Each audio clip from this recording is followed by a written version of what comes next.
Bonjour jeunes gens, alors nous voilà obligés de faire un cours un peu autrement. Donc je vous propose une petite vidéo pour reprendre là où nous en étions sur le cours d'histoire. En effet, nous avons fini sur le chapitre 7, les premiers états et les premières écritures. L'avantage de cette vidéo, c'est qu'à tout instant, vous pouvez appuyer sur pause si cela va trop vite afin de prendre le temps de bien noter et ainsi faire en sorte que votre cahier soit propre. Attention, nous avons déjà commencé ce chapitre, donc ce que je vais dire dans un premier temps, ce n'est qu'un rappel. Je vous indiquerai quand vous pourrez noter. Ce que nous avions vu jusqu'à présent, c'était le titre du chapitre, chapitre 7, les premiers états et les premières écritures. Dans l'introduction, nous avions évoqué le lieu, le Proche-Orient, essentiellement autour de grands fleuves comme le Tigre, l'Euphrate et le Nil. Puis nous avions fait une première partie, grand 1, les premiers états en Mésopotamie. Nous avions écrit ce titre en rouge, puis le sous-titre, comme d'habitude en vert, à la cité d'Our. Avant de faire l'étude de la cité d'Our, nous avions regardé cette carte sur la Mésopotamie d'un côté et l'Égypte de l'autre. Puis nous avions regardé la cité d'Our. La cité d'Our est une cité-État de Mésopotamie. Une cité-État, cela signifie que c'est un petit État indépendant, avec un territoire délimité. On avait vu pour Our qu'il y avait des murailles tout autour de la cité. Our est dirigé par un roi, souvenez-vous, nous l'avions vu à l'aide des documents. Nous avions aussi notifié que les habitants d'Our étaient polythéistes. Cela signifie qu'ils croient en plusieurs dieux.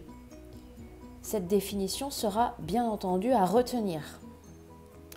Puis, dans une seconde partie, nous avons vu les premiers états dans l'Orient ancien. Souvenez-vous, nous avions noté le B en vert. Nous avons aussi fini de noter que les Égyptiens étaient une population de polythéistes, c'est-à-dire qu'ils croient en plusieurs dieux. Nous avions étudié de façon approfondie leur momification pour passer à la vie éternelle et leur enterrement dans une vaste pyramide. Cette pyramide leur sert de tombeau.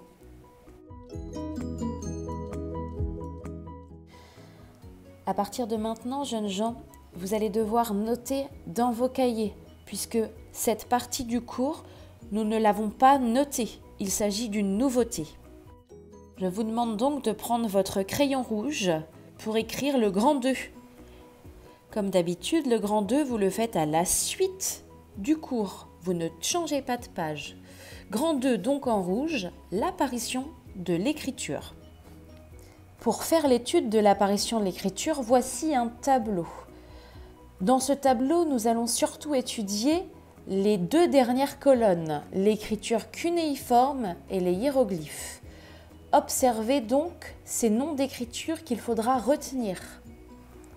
Vous voyez sur le dessin au-dessus de l'écriture cunéiforme, ce sont beaucoup des traits, alors que sur les hiéroglyphes, ce sont des dessins.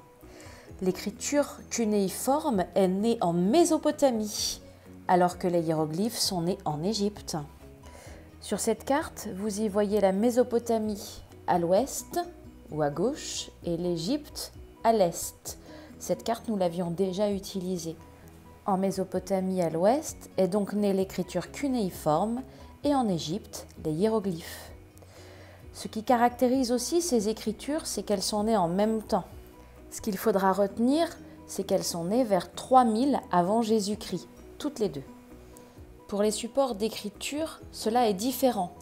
S'agissant de l'écriture cunéiforme, ils écrivent sur de l'argile molle qu'ils sèchent ensuite.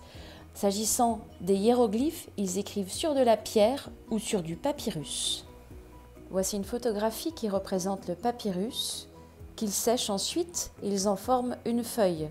Nous avions déjà évoqué cela. Maintenant, nous allons procéder à la trace écrite.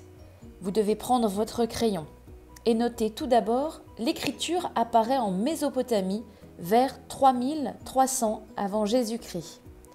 Cette écriture s'appelle l'écriture cunéiforme. Attention à bien écrire correctement le mot cunéiforme. N'hésitez pas à faire une pause pour prendre le temps de bien écrire. Ces écritures sont gravées sur des tablettes d'argile par les scribes. Le scribe dans l'Antiquité est celui qui a pour métier d'écrire, c'est celui qui écrit. En voici une illustration d'un scribe égyptien de cette époque. Avant de prendre en note sur l'écriture de l'Égypte, les hiéroglyphes, en voici une illustration. Vous pouvez y observer tous les dessins. Vous pouvez maintenant noter les hiéroglyphes apparaissent en Égypte. Attention à bien écrire le mot hiéroglyphe. Puis ensuite, vous pouvez noter ils sont peu à peu remplacés par le hiératique. C'est une écriture qui est simplifiée par rapport aux hiéroglyphes et qui permet d'écrire plus rapidement sur du papyrus.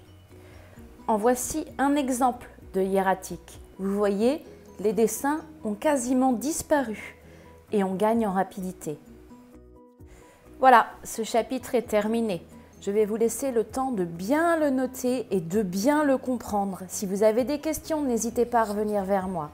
Je vais vous laisser là-dessus. Je reviendrai vers vous pour une évaluation sur ce chapitre et aussi pour un nouveau chapitre via une nouvelle vidéo.